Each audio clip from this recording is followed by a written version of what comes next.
On the line to discuss it, though, is Steve Adubato, Emmy Award-winning broadcaster on the PBS flagship WNET and NJTV.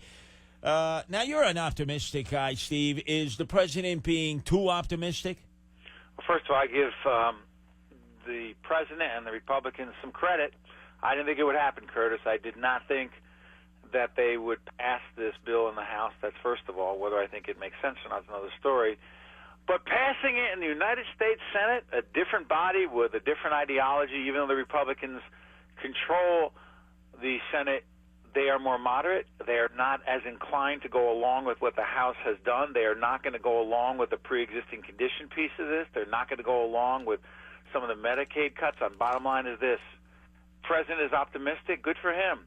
But the Senate is a different House, and he's going to have a much harder lift. Now, you do realize that the Speaker of the House, Ryan, did almost exactly the same thing that the Speaker back when Obamacare was sailing through the democratically controlled House when Nancy Pelosi was gaveling things through. Said almost the same thing. I want to take you back to what Nancy Pelosi told her Democratic minions. But we have to pass the bill so that you can find out what is in it away from the fog of the controversy. So Nancy said, pass it first, read it afterwards. And quite frankly, although Ryan didn't say it exactly that way, they basically told the membership of the House, the Republicans, you can't read the updated language. We need to vote now. It's got to be a unity vote to push this through. Curtis, this is an abomination. It's just that Paul Ryan, I would argue, understands how to deal with the media just a little bit better than Nancy Pelosi, who said the dumbest thing in the world when she said what she said publicly. I mean, it happens that legislators are asked to, pressed to vote on bills that they don't even understand, that there's nothing in writing, that the Congressional Budget Office did not even do the analysis on this bill that was passed yesterday in terms of what the impact on the deficit would be. But Ryan is not stupid enough to actually say that in public. The fact is, we don't know what the impact is going to be on the deficit. We don't know what the fiscal impact is going to be, and the Senate is not going to go along without knowing those details, Curtis.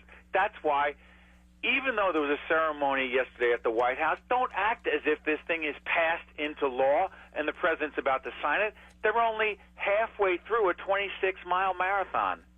Now, a big bone of contention are these pre-existing conditions. That's right. But they also include, as was mentioned by Michael Savage again today in his show, he's on before us, he precedes us from 3 to 5, acne, anxiety, sex reassignment, transsexualism. You can't be serious, Steve. Acne? Curtis, look, I get it, and I understand what Michael Savage was talking about, but let me argue that the Jimmy Kimmel rule now, all of a sudden, when Jimmy Kimmel did what he did and talked about his newborn baby, you're going to have millions of Americans now asking the question, if I have a newborn baby that is born with a serious defect, and that baby's life is on the line, and that baby can't get coverage, or my mother, my sister, somebody I love can't get coverage because of pre-existing condition, because now the federal government says we're out, and the state, if you happen to live in a state that has an insurance pool that's going to now cover you with a pre-existing condition, you're lucky. If you don't, you're screwed. Let me tell you something. I get the acne argument, and I get the Republicans that are going to bring it up to try to make it a joke, but the fact is, most Americans want that provision in there, Curtis. You know it, and I know it. And President Trump is going to have a hard time convincing people that they're protecting pre-existing conditions, because the fact is, if you have one and you live in a state that doesn't have an insurance pool to protect you, you're not going to like this. Yeah, but Steve Adubato, don't you remember when Mama Adubato told you, hey, if you don't want pimples on your face, if you don't want to be a Clearasil kid, stop eating the chocolate, wash your hands, stop putting your greasy hands all over your face, and you won't have acne. Curtis, I hear what you're saying. I get your point. But the bottom line is, the pre-existing condition issue is real. By the way, if you're a sicker American, you're an older American, don't be convinced that your premiums and your deductibles are going to go down. Listen, I'm going to also criticize the Democrats in this, because the Democrats who keep saying, you know what, Obamacare, the Affordable Care Act wasn't perfect, they never did a damn thing, Curtis, to change it or improve it, and they left it to the Republicans to do something. So the Democrats, in some ways are responsible for what happened as well. Yeah, but women are now calling themselves walking, talking, pre-existent pre-existing conditions simply because at some point they might get pregnant? You got to be kidding, Steve Adubato. Well, listen, I understand that some people are going to take the pre-existing condition argument and take it to its illogical extreme, and I appreciate that point.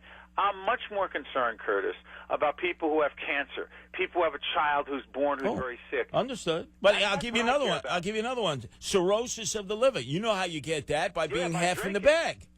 Curtis, listen, people who do things that contribute to their own serious problems, I would argue that those issues need to be taken into consideration. That is not, and those are not the people I'm concerned about protecting. No, that sort of reminded me my baseball hero, Mickey Mantle. Remember, he got queued up on that liver transplant, even though he was like a fish swimming in bourbon.